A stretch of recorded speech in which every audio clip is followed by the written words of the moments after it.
Morning, folks.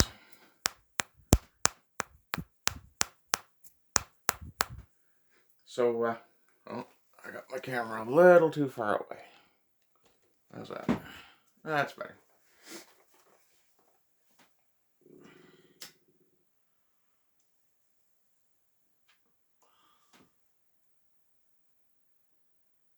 I really need to get the light more this way. Maybe I can move back. Nah. Heavy brow. What are you going to do? Anyway, the point of this one is I'm going to do a Monday movie review. So I'm actually filming this on Sunday. You know, let you guys see what's going on behind the curtain.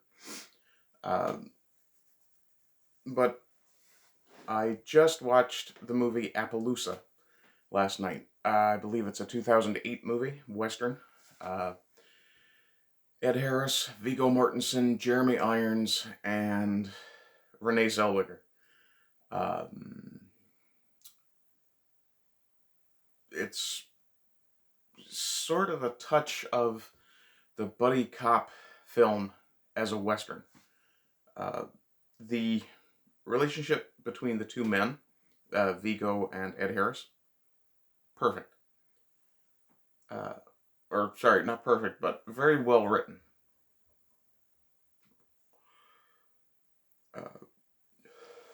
Whoever wrote it clearly understands men, because they set very clear boundaries amongst themselves, or between themselves. There's a very clear hierarchy for most of the movie.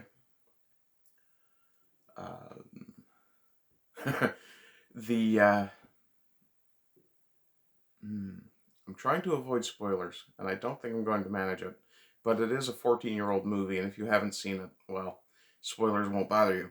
But I do recommend you see it. Oh, let me unplug this thing. I don't know that the mic will work quite as well with that plugged in. But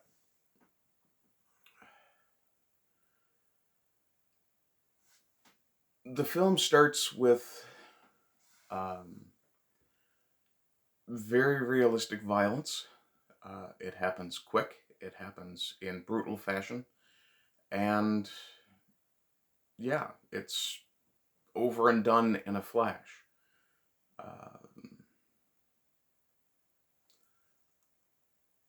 There's a wonderful negotiation scene not long after that,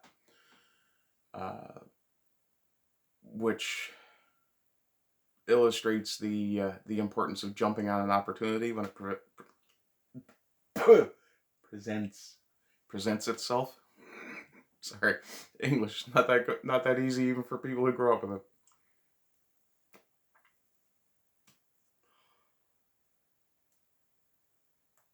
The smoke in my eye. But the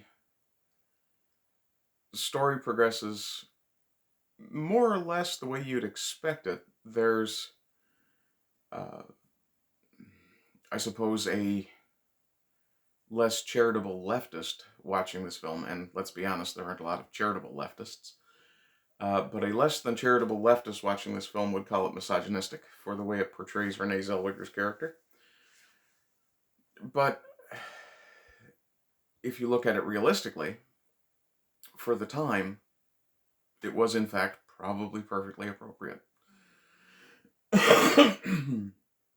And this film may be one of the ones where Renee Zellweger actually looks her best.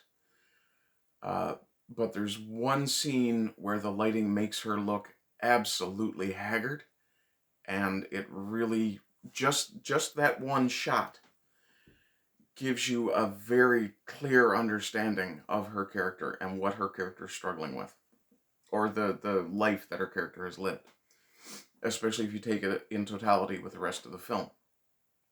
It's a very well-made film. Just a moment. I don't know if it got Oscars or not, and I'm going to have a look. Okay, so I'm just looking at the Wikipedia article under reception. It says it has an approval of 76% on Rotten Tomatoes, based on 163 reviews. It had a 6.7 out of 10 on IMDb. I know it's kind of hard to trust ratings these days, but given that this film was put out in 2008, I don't think the score is necessarily manipulated in any way. Let's see. The film appeared on some critics' top 10 lists that year. 8th best, 10th best. Yeah, I'm not finding any great big name awards like Golden Globes or Oscars or anything, and it may simply be that I haven't looked hard enough. But I absolutely recommend this film for anyone who's a film fan, a Western fan, a Vigo fan, an Ed Harris fan, which I am.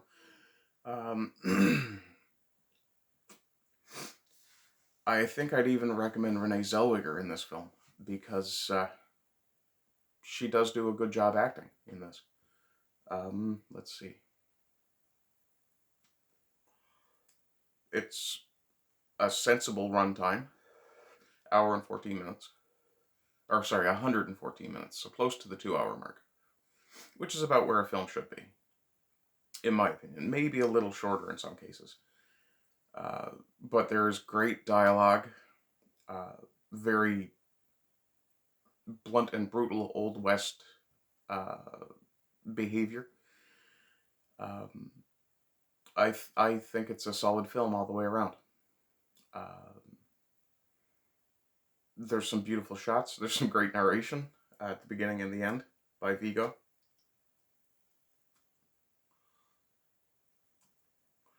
Which is kind of funny because, and this isn't a criticism so much as a note, but there's indication at the beginning that this is more the story of Everett Hitch, Vigo's character.